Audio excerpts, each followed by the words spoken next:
Hi there, everybody. Thank you to the Open University for inviting me to this event.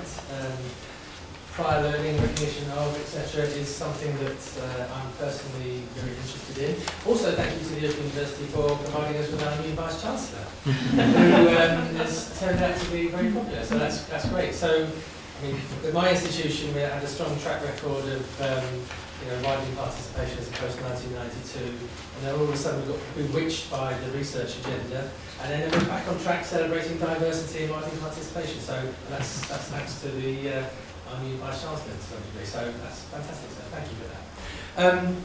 So I very much recognise all the discussion about terminology, and as you can see, I'm from an institution, so I put an acronym in my title, just to make sure that it excludes a number of people in the audience.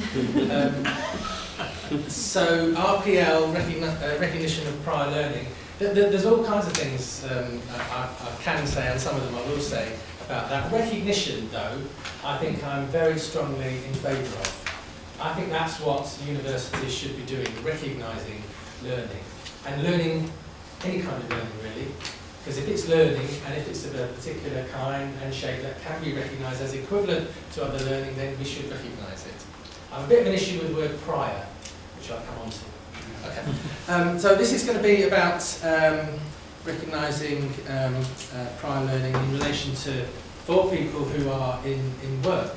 And people who are in work are generally an underrepresented group in higher education. So it's not part-time students, it's people who are undertaking a day job and are seeking to gain higher education qualifications and credit in the context of their work. So this is what I'm going to kind of look at. I'm going to briefly, I promise, talk about the Institute for Work-Based Learning, which is where I work, which will be all about how we think we might know a thing or two about it, I suppose. I'm going to talk a little bit about, in quite basic terms, and again, people can pick up on in the question session about work learning and prior learning, what I think that means in the same basic terms. The operation of our accreditation board, some people in the room know about that intimately, I know already, so apologies to them. And also a little bit about how that interrelates with our work-based learning curriculum framework, which is very important for engaging employers in particular, so I'll come on to that viewpoint.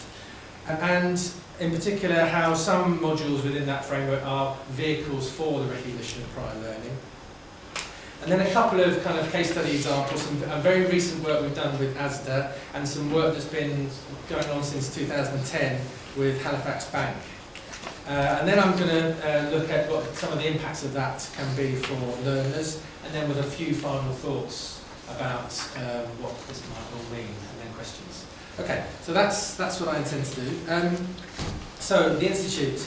Yes, so work-based learning is a field of study. We get qualifications in work-based learning or professional practice or professional studies right up to doctorate level.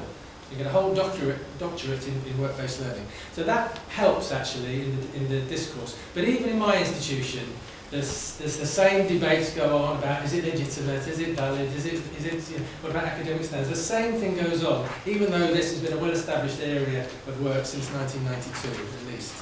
And notwithstanding prizes and commendations from the QAA and Centre of Excellence recognition and so forth, those debates still pertain. We did get the largest workforce development contract from HEFCE, which is about £8 million to engage with employers and develop approaches to developing work-based programmes that met the needs of employers. We were one of only 2 institutions to get government funding for developing higher apprenticeships. University of Derby was the other one. And we have an active and vibrant work and learning research centre, which is a source of a degree of expertise, I would argue. We have a very large professional doctorate programme. Professional doctorates are half of the doctorates at the university, and I think the Institute delivers more doctorates probably than any university, professional doctorates in more university in the country, I think. Last bit is that the Institute operates on behalf of the university something called the Middlesex University Work-Based Learning Curriculum Framework, which is the major vehicle that we use to construct all of the work-based programmes within the university that leads to any qualification that the university offers, right through from a 40 credit university certificate at level 4 through to a full master's. The doctorate stuff is a separate framework, but same principles apply. Lastly, we deliver a broad range of programs. A lot of our work recently is working with organisations. I've mentioned 2, Asda and Halifax, but we work in sectors as well. We do a lot of work in the aviation sector, training professional pilots get degrees. I don't know if you know, but professional pilots are typically not necessarily graduates. So we've developed an integrated program there, which actually is also a higher apprenticeship. We deliver programs that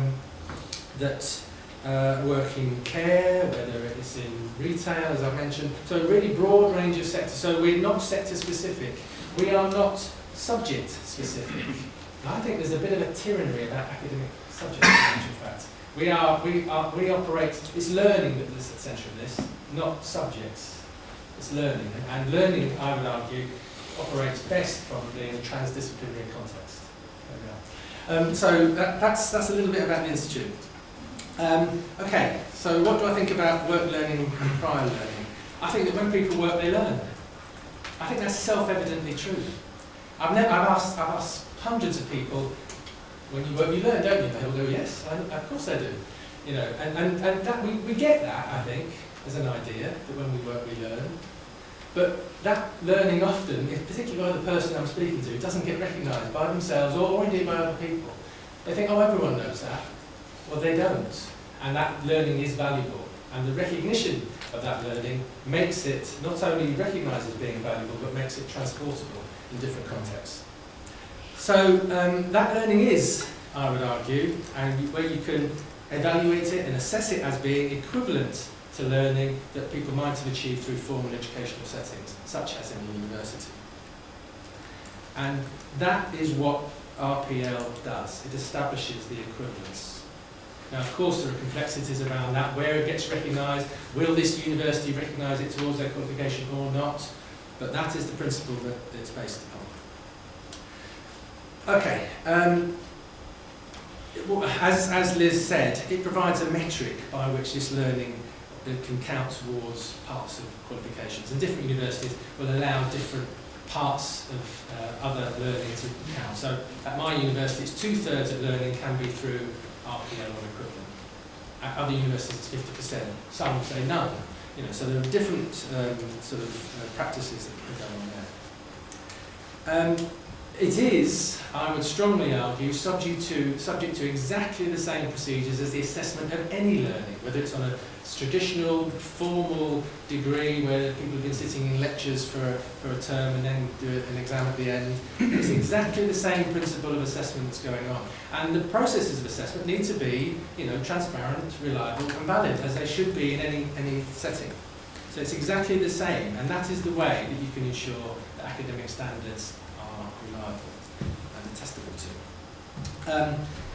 And what is it based on? It's based on the evidence of learning. It's not time spent. You know, I've worked for 5 years, therefore I should get 2 years of a full-time degree. No, it's the learning that's taken place within that time that you've been working. And can you evidence that learning? And demonstrate that that's equivalent to learning that would be expected at a particular academic level. That's the crucial thing, it's the evidence of learning. And lastly, that you know, one of the ways to demonstrate learning is through the critical evaluation of the experience that you've undertaken, for example. By demonstrating that you can position and contextualise your own relationship with your work, with the setting that you're working in, the impacts of your work on others, on yourself, how it's helped you develop, and so forth and so on. That ability is evidence of learning, and typically that's built into a lot of our processes for recognising prior learning, as I'll come on to say. Okay, accreditation board has a bit of a schizophrenic existence. It has one board but 2 types of meetings. One is about individual, and here's another acronym, APEL, accreditation of prior and experiential learning. So there's a lot of weight on the "and" there, because it's not necessarily prior, because the accreditation could be for current learning that people are undertaking now in the workplace. It's not necessarily prior. But anyway, so that's our use of that particular term. But so individual APEL claims that for people who have perhaps had 5 years experience of work, as I've said, they've been able to demonstrate the learning that's gone on, and they formulate a claim, and we ask people to describe this as an area of learning, and they make a particular claim for it, and the accreditation board looks at these claims through standard, and if you like, typical processes for assessment and so forth, and confirms the award of credit on that basis. The other side of the accreditation board is where we're looking at external activity that generates learning. So typically in-company training courses or courses in organisations or other kinds of learning activity, where we can say somebody who successfully completes this activity will be able to demonstrate an amount of learning at a particular level.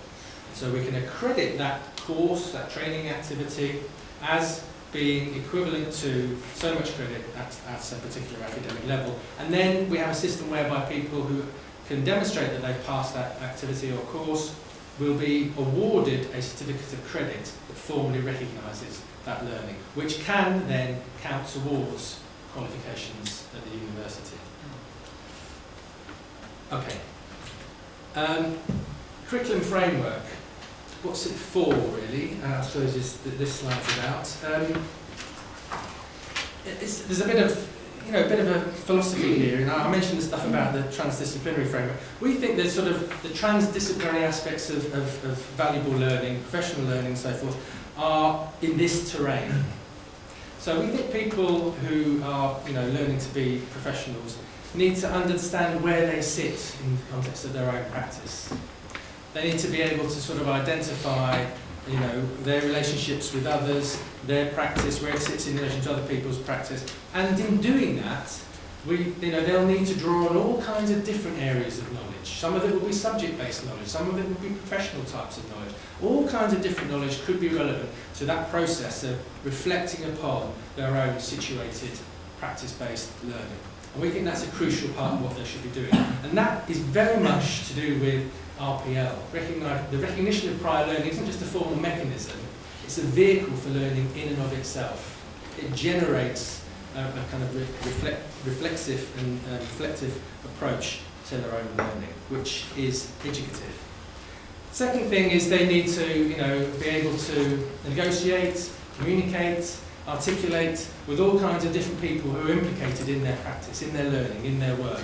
Whether that's clients, their employer, other people, university tutors if they're doing a work-based learning course, etc. Other people who are doing the same kinds of things.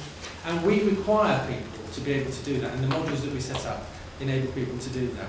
Now, a good starting point for that is knowing where you stand. If you're going to develop a network, you need to understand where you're standing in relation to other people first. So again, the processes of thinking about reflection on your own practice is a starting point for that. And lastly, going beyond the immediacy of your own practice and thinking about how you can extend and challenge existing practices to be innovative about it. To think, how can things work better? We've always done it that way, and that's the way we do it. Can't we do it better? We've always known for years it doesn't work as well as it should do. And this goes right through to pilots who have reflective practice built in, but doesn't actually have anywhere to go, or typically doesn't. And through any role that you can imagine. Typically, there isn't necessarily a vehicle for capturing, the reflection on people's practice to contribute to innovation and enhancement of that practice. And that's what we think should be happening. And this is very much, again, aligned with the processes for recognising prior learning. We have a particular module in our framework that whose purpose is to support that process. It's called a review of learning. And we have them at all levels from 4 to 7. So people can actually take a module that will support the development of their reflective practice, support their reflection on their own prior learning, situate their learning, and help them to develop a claim for that prior learning. Now, people can make a claim without having doing that module, but this is a module they can do to specifically support that. And you can see the other modules types of modules that are in our work-based learning framework there. Just one to mention is the negotiated work-based learning project module, because we use that as a crucial benchmark for quantifying the volume of learning that takes place, that people are making a claim for. There's an issue with academic levels, easy. You have credit level descriptors, and you can see whether this learning is benchmarked at a particular level. That's easy. The volume of learning is quite difficult.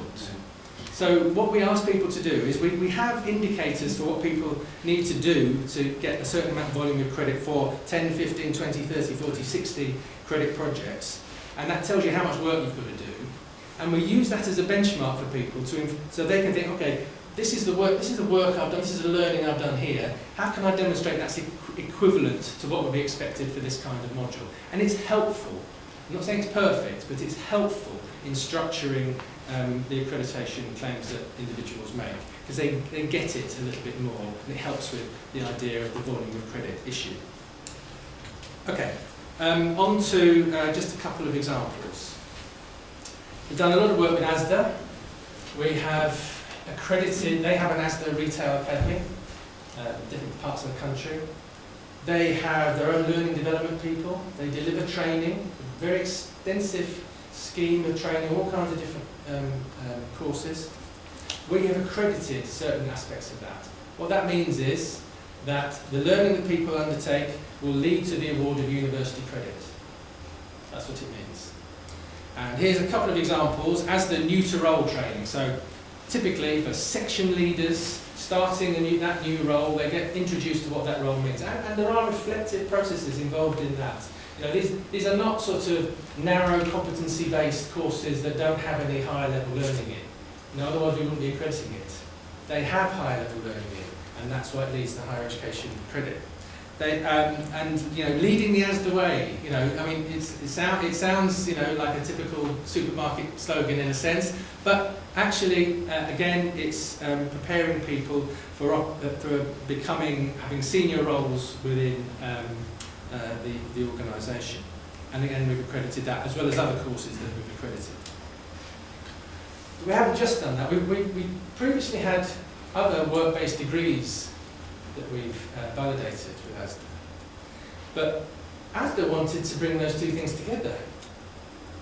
They wanted to integrate their training with our modules, so that we have an integrated approach to people achieving different qualifications that are aligned with different roles within the ASDA organisation, whether that's section leader, section manager, trading manager, deputy store manager, or up to general manager. And so the integration of those two things means that there's a clear recognition that in ASDA that this is a part of what people do when they're becoming, you know, when they're undertaking those roles. It's not an add-on. It's not a graduate recruitment scheme where you hope they've got the skills in order to perform a role. It's an integrated approach to, if you like, growing their own leaders within the organisation. And it's built on and predicated upon the recognition of the higher level learning that takes place in their own in-company training schemes. And without that, it wouldn't work. Okay, I'm going to go a little bit quickly, so I'm conscious of time. Another example, I mentioned the Halifax. I've mentioned this a lot, so apologies if people have seen it before, but I love this example because we take one of our negotiated work-based learning projects and we slightly deconstruct it. And we give it two components. One of the components is the in-company training scheme that Halifax Bank have called Journey in Practice. Again, their own learning development managers deliver, you know, training to their branch managers and their area managers. So there's, you know, senior people within the organisation. And we've worked for about 1,000 of them up and down the country. So they undertake the in-company scheme, that is accredited. That, for the branch managers, affords them 30 credits at level 6. But that learning is encapsulated within and it helps to meet the learning outcomes of the negotiated project module. They go on then to develop additional project-based, practice-based activity, a business plan for improvement of their own branch, for example, and they then submit work that gets assessed. And the two things combined and what meet the requirements of the module. The same thing happens with the postgraduate level, slightly different amounts of credit, and obviously the expectations are level 7 and level 6. Okay. And this is the impact. Branch managers at Halifax Bank are not traditional higher education learners. They're people who typically went straight into the branch from an early age and worked their way up and become a branch manager. There are exceptions to that, but that's the typical model. So they're mid-career people, if you like, in terms of age. It's quite a broad range of diversity in terms of ages, actually, probably from 30s up until late 50s. But all of them, have really welcomed the investment that their employer has made in their learning. And they've really welcomed the fact that their employer has recognised the value of their learning and enabled them to achieve university qualifications that they don't have to pay for. And they see the direct benefit, not only in terms of their own personal achievement and development, but in terms of their work.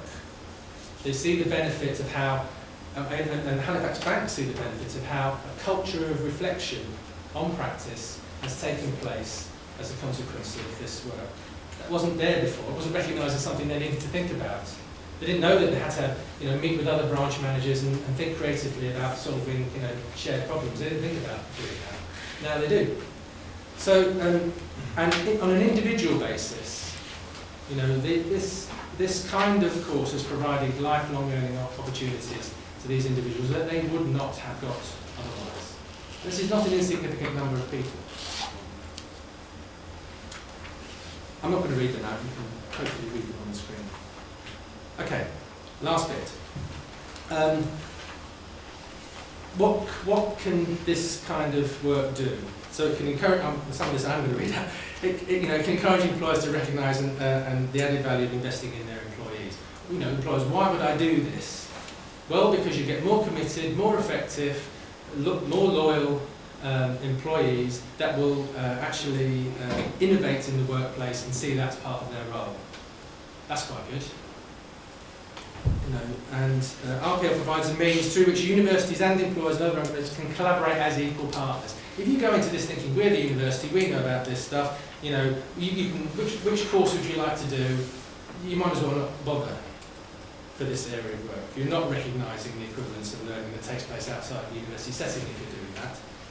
So you need to think about being an equal partner with the organisations and the employers and indeed the learners that you're working with. You're co-creating learning and knowledge and everything else. That's what you do. And if you do that, then actually employers are more likely to listen and want to collaborate with you, is my experience. And that collectively can start to make a change in the culture of this ridiculous divide between learning that takes place in the workplace and learning that takes place at a university. It's learning. It's learning. That's the key point. It's learning. And recognising that learning is what universities should be about, wherever it takes place, wherever it occurs. And normalising that, thinking that, I've got a job, and in my job, I'm going to be recognised for the learning that takes place in it. And that's going to count for something. That's quite motivating for individuals. Okay, and the last point speaks for itself, and I'll leave it there. Thank you very much. Thank you. Any questions? Yes. Sorry, one down. I can see you. Thank you. That was really interesting. I was intrigued by your age range of people who were sort of benefiting from it. Yeah. And given that workforces tend to be getting older anyway, whether you sort of saw that as a way of sort of enabling, you mentioned you went up to some people in their, late into their 50s, yeah. Whether you sort of see that extending and the role that sort of plays for people past sort of mid-career to sort of go on justifying their sort of place in the workforce, because there's sort of research evidence that suggests that if you lose work after the age of 50, it's almost impossible to get back into the work. workforce. Yeah. And I this think seems to about be, it myself, yeah. this seems to be sort of quite a sort of powerful way of people to be able to demonstrate that they're still current, if you like. Yeah, no, I think that's a very good point. Because it does make people sit up and think, oh, you've got that, and it's a kind of recognition that can help make the case for that. I think. I mean, actually, the learning development managers for the Halifax, and it was just the Halifax I was talking about that particular age range, because it can apply more broadly as the people are younger, for example. But the learning managers themselves saw that other people were getting qualifications to do it, and they thought, oh, hang on a minute, we better get one. Because they didn't want to sort of, so they saw not only value in the other people doing it, but also wanted to make sure that they were seen as equivalent in terms of their qualifications at the same time. And typically, I mean, one of the, I hesitate to use the term, one of the sell-on ideas of work-based learning is you say to the senior executives, and by the way, have you thought about a professional doctorate? Because, of course, they're instigating a major change initiative in a workforce development program, and that is an ideal, professional doctorate level project. So yeah, absolutely, and all those things, I think, the more recognition you can get, I think, can probably help, sort of mid-career people and older to gain that recognition. Sorry, you I wanted to pick up on the Asda and Halifax examples and ask you, what with the emergence or the further development of the apprenticeship project, I mean, I know you're well placed in that anyway, and obviously with its infrastructure you would be. What impact on the employer? I mean, I would have assumed that both Halifax and Asda would be looking to convert the output of that into something that could be formally an apprenticeship because of the levy, the implications for them. If they're paying for their employees to study, they'll want to be making a return on the investment they're making by the levy. And then that was one bit. And then the next bit was then, how easy is that? I mean, are they therefore involved in engaging on standard development, or actually is the kind of work that's already in place here the essence of what the standard would be? It's like moving from one thing to another, and how's that working? Yeah, so, if you were developing a degree apprenticeship, you'd have a consortium of employers and a university coming together to develop a work-based degree, or a degree that didn't in work-based at least. The ASDA degree in particular is a great example. That is what it is, really. But it's not an apprenticeship standard. It's happened outside of that. Now, ASDA are involved in apprenticeship standards, but at a lower level. And they are fairly relaxed about so far. It may change with the levy. So far, they're very relaxed about getting access to the government funding that might support this, because they see this as part of what they want to do, an integrated aspect of their ongoing workforce development. And I don't think they've. I mean, the levy might persuade them otherwise, but at the moment they're not seeing a requirement to sort of hook into the apprenticeship agenda. And there are some sectors still. Who, like for example aviation, they have some hang-ups about, graduates being called apprentices, even if you call them degree apprentices. So there are, there's still barriers to that need to be got over. And I think the key thing is it appropriate for the employer, the individual employees, in terms of a development program for them? That's the first thing. It isn't, how can we've got some levy things to do, how can we fit it? The first thing is actually, in my experience, is it fit for purpose in achieving their strategic workforce development objectives? That's the thing. I'd be interested to see how the levy impacts on that. Indeed. Yes, me too. Yes. Darryll, in a business, in any sector, training is the first casualty of financial pressure. How do you keep the sort of momentum, even with Asda and Halifax, when suddenly they fall upon hard times and have to make savings? That's a good question. Well, interestingly, you'll know when the crash happened in 2008. And you'll have noted that we started the Halifax programme in 2010. So in the heart of the financial crash, Halifax decided to invest in workforce development. Why did they do that? They did that because they recognised they had to change, that they had to professionalise their workforce they had to, they had an overall aim to be the most recommended bank in the UK. And part of their strategy to achieve that was to have kind of excellent branch managers and area managers to achieve that aim. So, and yet at the same time they were making other people redundant, they made people redundant while this program's been going on. But actually, and it happens in other sectors too, sometimes when an organisation is making people redundant, it wants to invest more in the workforce that remains to make sure that they're working as effectively as possible. And in accordance with the strategic objectives that have also led to some people being made redundant, but also wanting the people that remain to be as effective as possible to achieve the objectives that have been agreed. So it isn't necessarily the case that everything gets cut when, in sort of times of financial restraint. Sometimes it can actually lead, conversely, to investment. Yes? Just a brief question regarding, again, looking at Halifax, I think, reading. So Halifax have traditionally then had older people in these roles. So there are about 30. They come up through. They might have started at 15, or 16, 17, etc.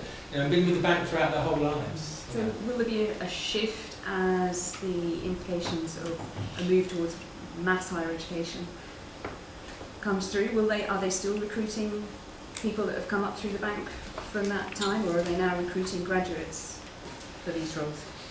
That's an interesting question, and sort of to argue against myself, actually. I mean, as you probably heard, Lloyds have been making further redundancies, and actually, there is now, because this program's been around for a long time, and so the development has happened. It's come pretty much to its fruition.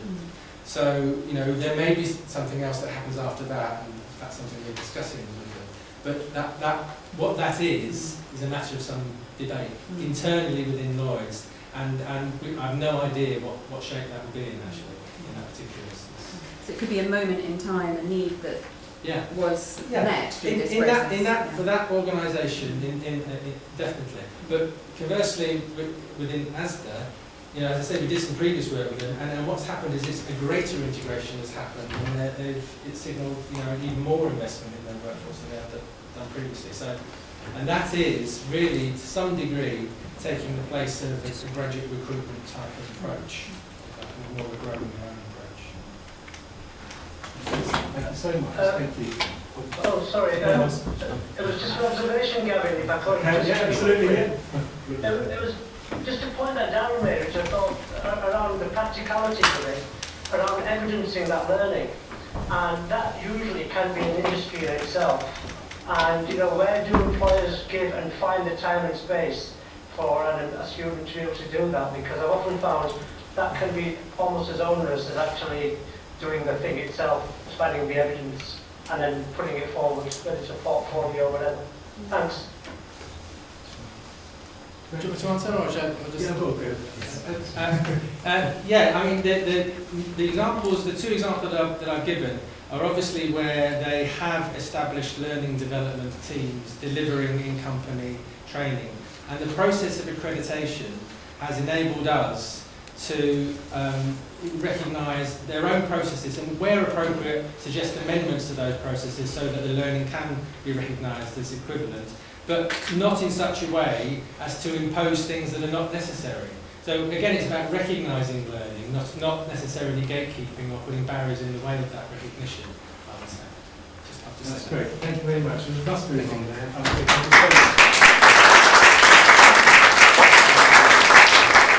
Darryll was too modest to mention, but I would bet my house that you are doing more recognition of prior learning than anybody else this side of the Atlantic.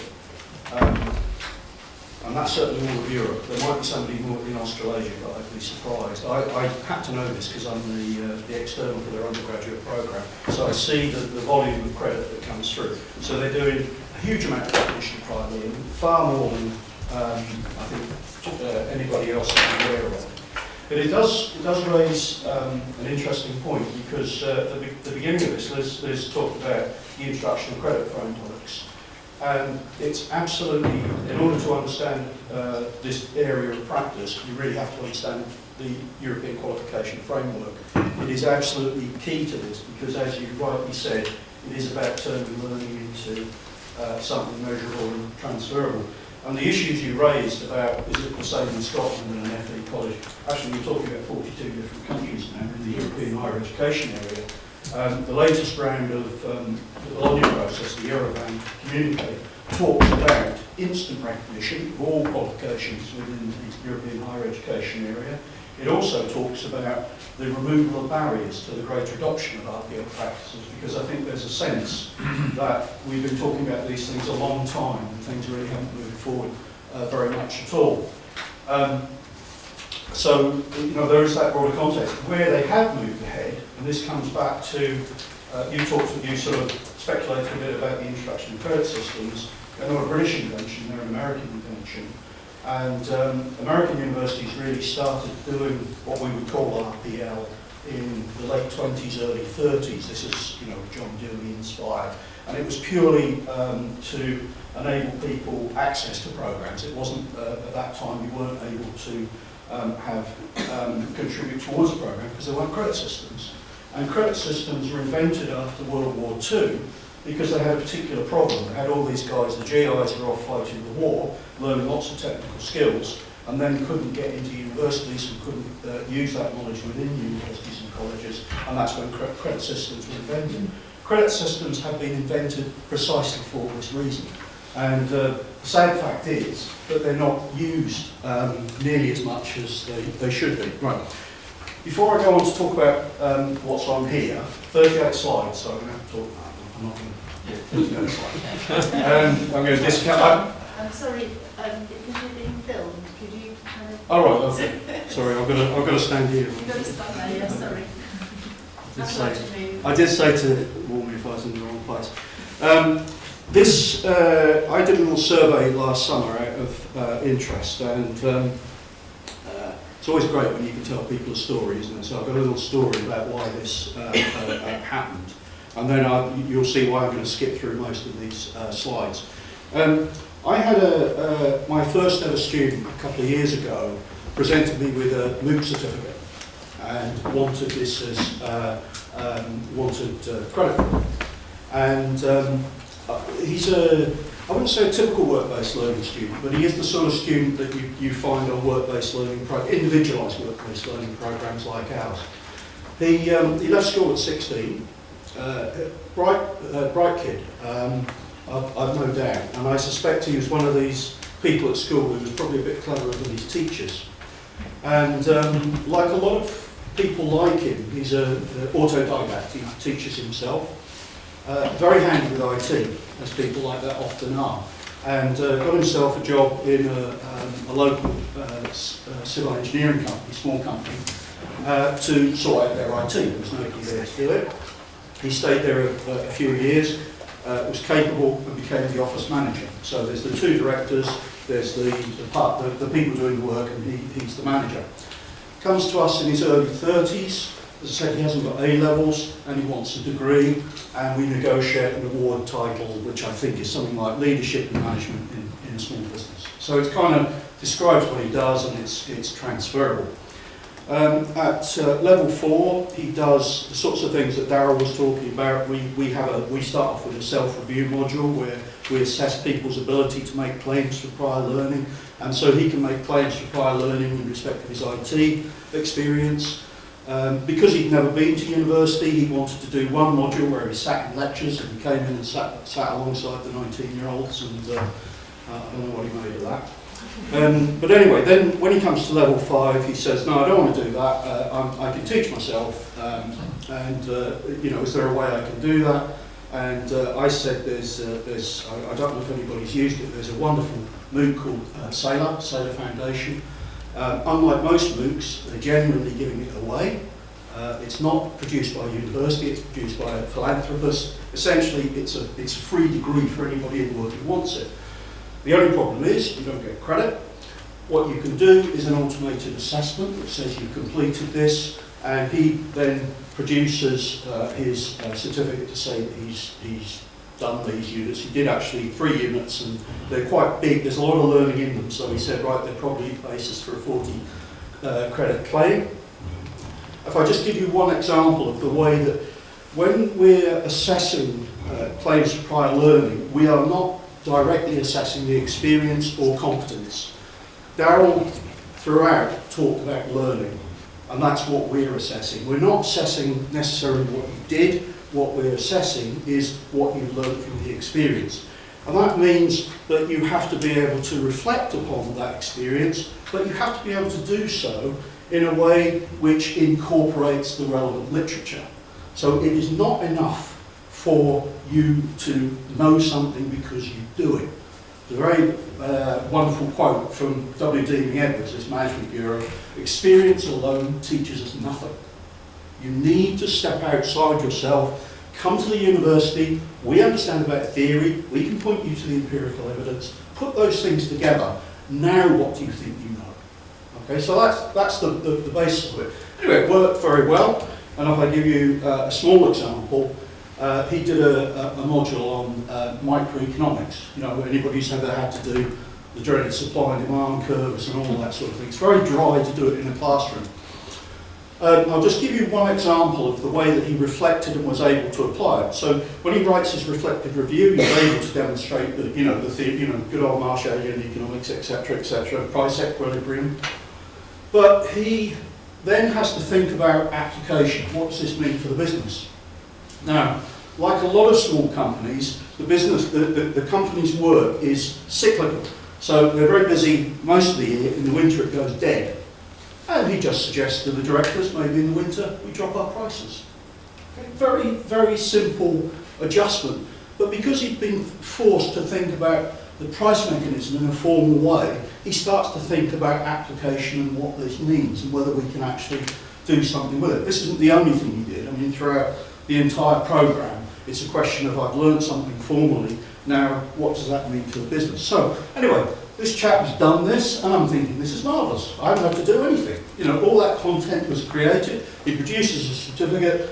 He then does his reflective review. He learns something from it. It's academically rigorous, etc., etc. Who else is doing this? That's my question. Is anybody else doing this? Now, one of the things you need to know about recognition of prior learning is, A, we don't know much about what's going on because there hasn't been a survey in England since 2000. Okay, a long time ago. There's been a survey in Scotland, there's been a survey in Wales, there's been a survey in Ireland. We have not had a survey in this country since 2000, which is disgraceful. And one of the reasons I was very keen to come here was talk to Liz, because I talk to the HEA and they say it's not a priority. Really? Eurovan Communicate says it is a priority. You say it's not a priority for you. It is a priority. It's an important matter.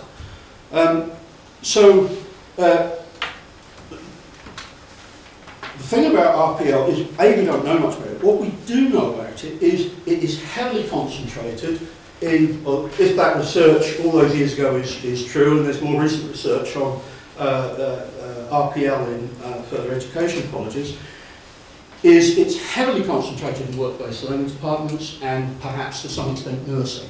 That's where we believe it exists. So, if anybody else is doing this, it's going to be in work-based learning departments. So that's who I targeted. First problem, work-based learning is not a subject recognised by HESA. It is not a subject, it is a pedagogic method. Who is doing work-based learning? Nobody knows, because again, there is no survey work. Okay, so I hunt around, I spend an awful lot of time trying to find, these are all things I'm going to skip, because I'm going to move straight on to the all the stuff about using online sources. Right, okay. So I'm just going to go for work-based learning departments. That's who I'm targeting. I can find easily probably about 42, 43, maybe there's 45, 46. It's a bit of a shock. Had no idea that there's so many people doing it. You people do it. Years ago you didn't do it. So one of the most interesting things that came out of this is who's actually doing work-based learning. And again, you know, if I ruled the world, the HEA would be doing a survey on this, because, you know, I now think there are probably at least 30,000 students in England and Wales doing something called work-based learning. That did not happen 20 years ago. Something has happened under the radar. Nobody's really noticed it. Nobody has actually bothered to, or had the time or energy or whatever to go out and find out who's doing what. So in the end, I think I sent off questionnaires to 42 universities. In the end, I got 26 responses back. Okay, so not bad, but there was a lot of bullying and arm twisting and all the rest of it. So all I'm going to do is concentrate on the answers to those questions, and you'll have to tell me if I'm going on too long. So it just gives you a snapshot of what's happening in work-based learning departments in relation to, and I've called it APCL, RPCL, because as Liz rightly says, it's called all sorts of things, but those are the typical terms which are used. And most places will distinguish between certificated learning, that's learning which bears credit, and experiential learning, that's learning, you can divide it, and this is the way that is the policy. I'll introduce another term, because policymakers at an international level, like the OECD, like UNESCO, like the EU, talk about the validation of non-formal and informal learning, VINL. Okay, nobody uses that like us, but they use that term. But there is an important distinction there, because they recognise the difference between informal learning, that's the incidental, everyday learning, the sorts of things that Darryll was talking about, that goes on all the time in the workplace and everywhere else. But there's also, and this is one of the things I think we've been slower to pick up on, is the idea of non-formal learning. And non-formal learning is structured learning, but it's not accredited. There's no credit attached to it. I mean, you could say the student I talked about, the one who'd done the MOOC certificate, this is a very good example of non-formal learning. So it's structured, it's planned, he's done it in a structured way, but it doesn't bear credit. And there's a terrific amount of this going on, and in some ways I worry that if we don't adapt more quickly in universities, the rest of the world will move on and lose interest in the idea of accreditation. And that's certainly what's happening in the States. But people now, I mean, what I know now is, I said I had one student who used a MOOC in this way. I'm not sure there'll ever be any others, because most of the people doing them aren't interested in credit. Reason, it speaks for itself. It doesn't need our badge anymore. The world has moved on without us. And that's the worry. If we don't change, if we don't adapt, if we can't incorporate that learning that's going on elsewhere, we'll simply cease to be relevant for a lot of people, which is a great shame. Anyway, just so I'm going to go through some of these results. One of the things and all this is doing is, and you probably can't read that anyway, so I'm just going to speak very quickly to it. One of the things that concerns people engaged in this area of practice is, if somebody has certificated learning from another institution, how old does it have to be before you say it's not current? Okay, now, most of the people responding to this are like ourselves in Chester, it's 5 years. Okay, in other words, if you've got certificated learning from another institution, anywhere in the European higher education area, okay, if it's up to, if it's less than 5 years old, it's basically an automatic process. You can use it for the purposes of giving people credit. Some people responding to this, to institutions, don't recognise certificated learning in any form at all.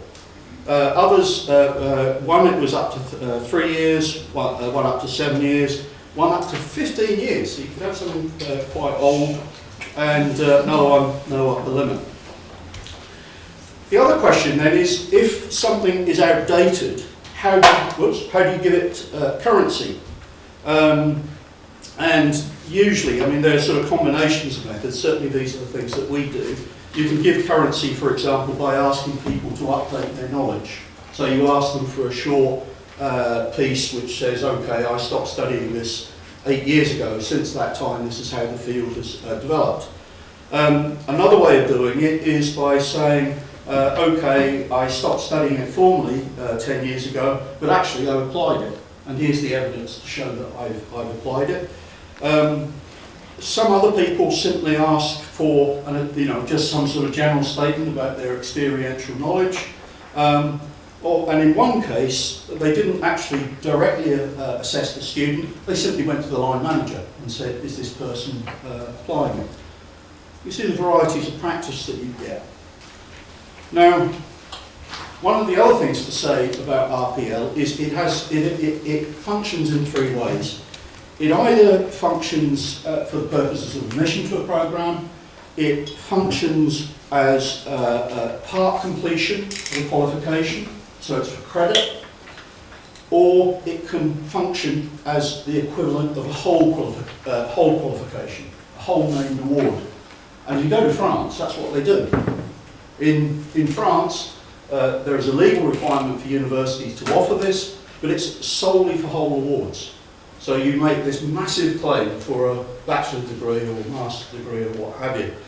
Less common in this country, although we'll come on to it, one of the most interesting things that came out of this little survey was that there are some universities who will allow you to make a claim, 100% claim.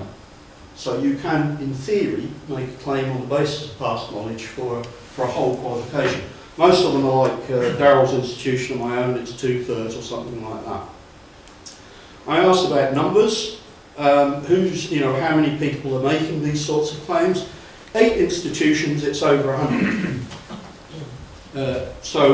Every year. So there's a fair amount of it going on. What sort of evidence are you using as the basis for admission? Some people it's simply a portfolio. For others it's portfolio and reflective review.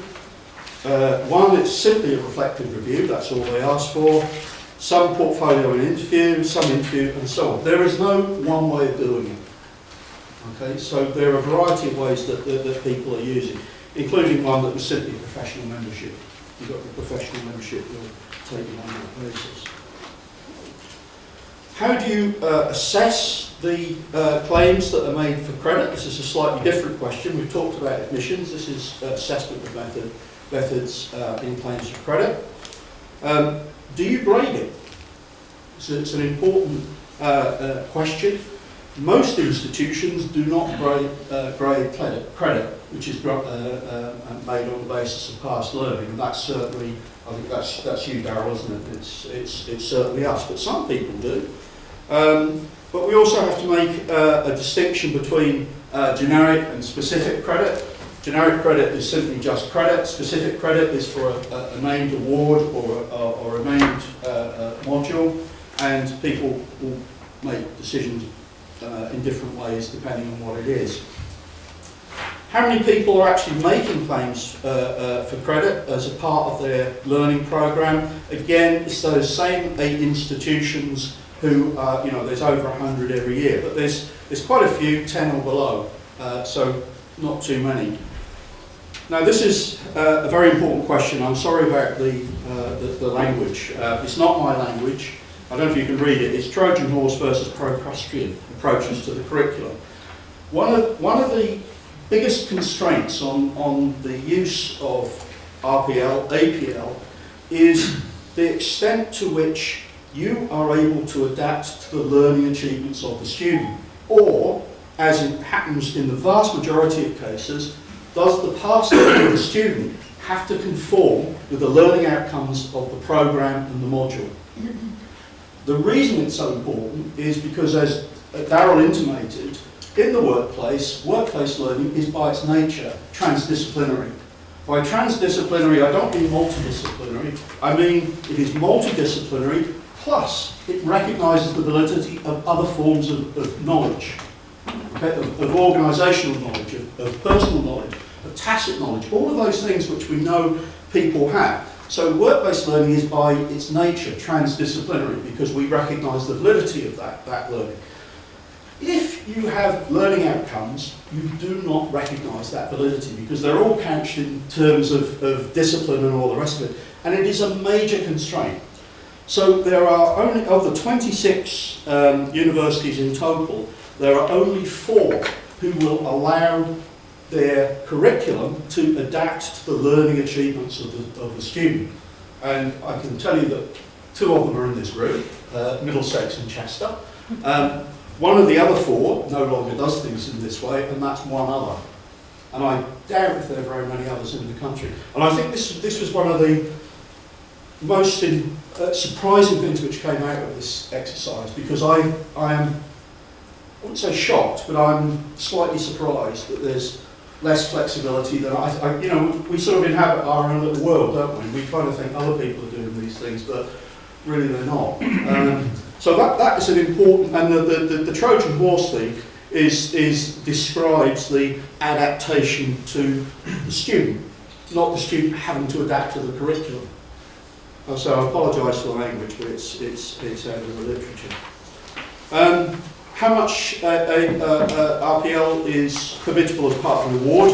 As I said, there are 3 institutions who will allow, in theory at least, whether they ever do in practice, I would rather be, I'd be very surprised, will allow all of the award to be made for past learning, but the majority of respondents, 10 of them, say up to 2/3, but there are some up to a third.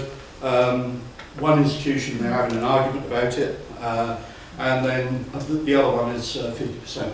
What's it here, do you know? Here is usually 2/3. 2/3, yeah, so you're in that, right, okay, I've been told to... 5 minutes. Yeah, okay, don't worry.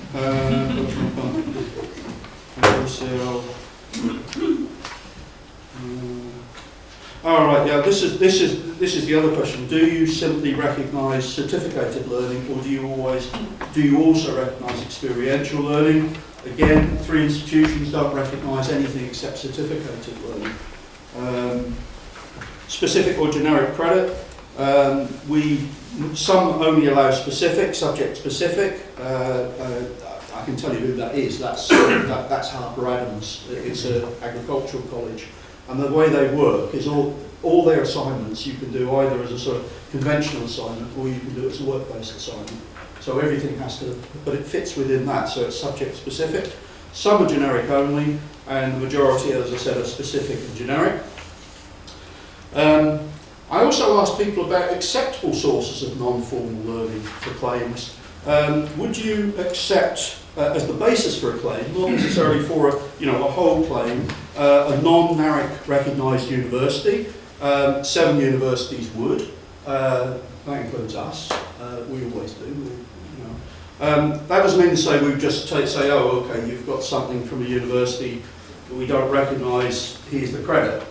It's the basis for a credit claim. As I said, we're not assessing directly the learner's experience. What we're assessing is what they can take from that experience. What about higher level MVQ? MVQs are outside the National Qualification Framework. Yes, 13 would. Slightly more would recognise an accredited professional qualification, slightly fewer unaccredited professional qualification, a few more industry-specific qualification, employer-specific qualification, slightly fewer than those. Not many people, 5, would recognise a MOOC certificate. Do you know what you would say to that, Darryll? No, you wouldn't. No idea. No, All right, I don't think we've got a policy on it, quite frankly. Right. Okay. Yeah. We would obviously. Yeah. But I mean, only to say that, of course, as I was intimating, we're all about recognising learning, but it would form the basis of some evidence that people could then make a claim on. Yeah, you probably would. That way, yes. Yeah. But isn't that what you mean, John? I mean, yeah. It's not accepting it ipso facto as yeah. credit. It's actually using it as the basis for a claim. In other words, it's underpinning evidence for a claim. Right. Yeah. But a lot of universities wouldn't even accept that. I think That's right. That's the point. Even those doing work-based learning, who we assume are the most flexible and adaptive and the most, etc. Then, would you accept a certificate obtained by an automated assessment? Probably 3. Again, it's us. We certainly would. Some maybes in the middle, maybe thinking about it. 7 people unlikely. Online source as the basis, online source of learning, probably, maybe, unlikely.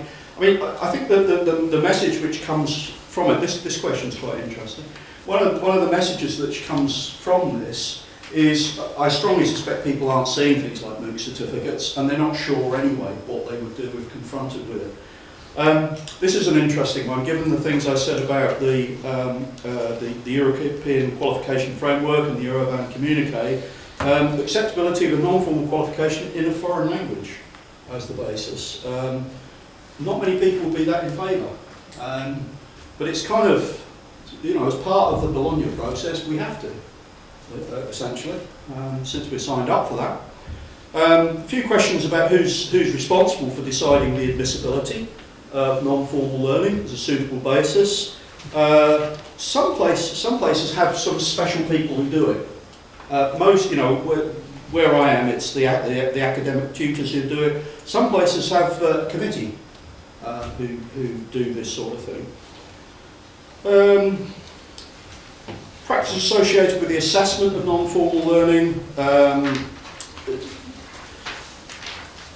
Each assessed on merit. Some people would consult with NARIC. We certainly would consult with NARIC. Am I up to time? Well, yes, but I'll just shut up. if you want, no, I don't know. You get the general idea. it's great. I think if you want to just draw a conclusion. All right, I'll just, yeah. Open for a brief conversation. Okay, I'll finish on this one because again, this is actually, you know, I said there are 2 really important things in RPL. One is whether you're prepared to adapt the curriculum to the student. This is a very important constraint. The other sort of dividing line in practice is the extent to which you view the process as what's called credit exchange. This goes back to somebody in 1982, a lady called Butterworth, made this basic distinction in practice. Credit exchange is where the student simply presents evidence and then you make a judgment about what that is worth in terms of credit level and all that sort of thing. And that's what you get if you just simply have a portfolio. There's no additional learning, in other words. What you're saying is, yes, this portfolio you've presented is worth so much and all the rest of it. And one of the problems you have with it, of course, is, I've done this system, is you get people turn up with carrier bags full of stuff and it's loaded onto a table and you sit around and you think, well, what the hell is this all worth? We better get the dean to, you know, so you get senior people in to confer some sort of authority on it. Essentially, that's what they do in France. The other way of doing it is called the development model, and this is pretty much what we do at Chester and Middlesex, where we're not directly assessing people's competence or their achievement. What we're assessing is the learning that they're able to take from that experience. Go back to my example. We didn't award him credit because he completed that module or he'd done things in the company.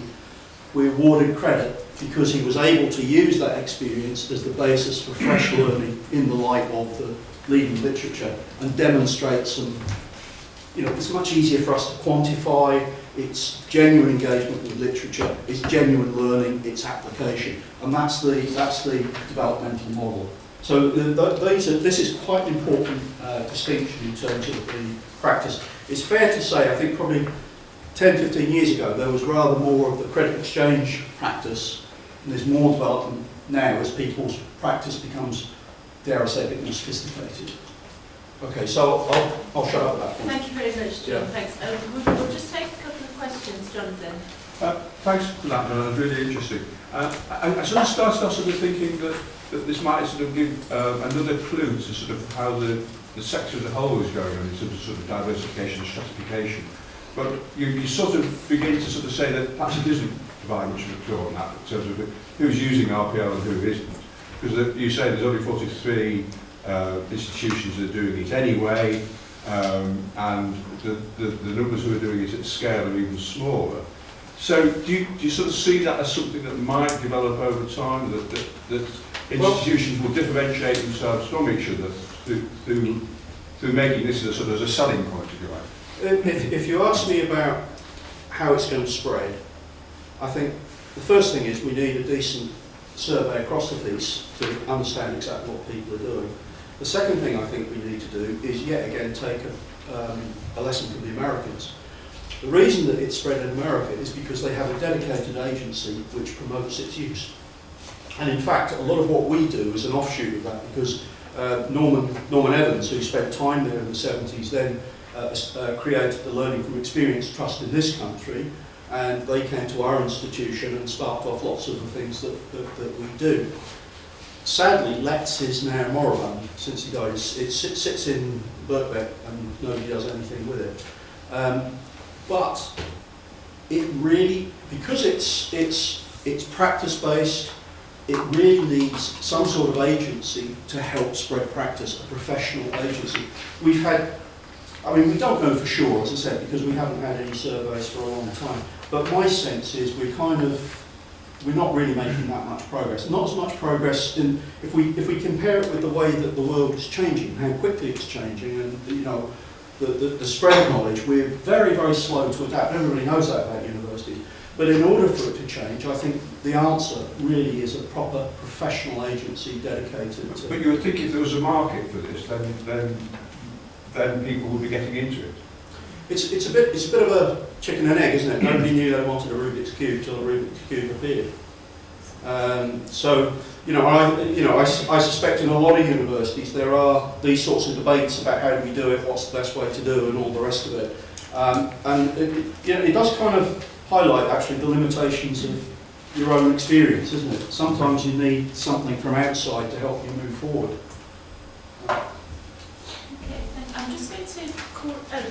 Time or not? Just one. Okay. I was just going to, I think there are kind of countervailing discourses from my impression. I mean, the DFE takes credit, and says so, pretty loudly.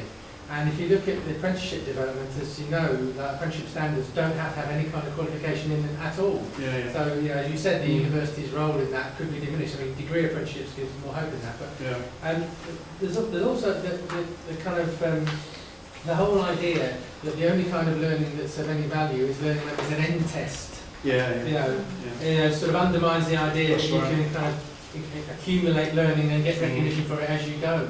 And apprenticeships, again, have to have an end test because that's the only valuable learning. So there are kinds of countervailing discourses, I think, for the whole agenda. You're right.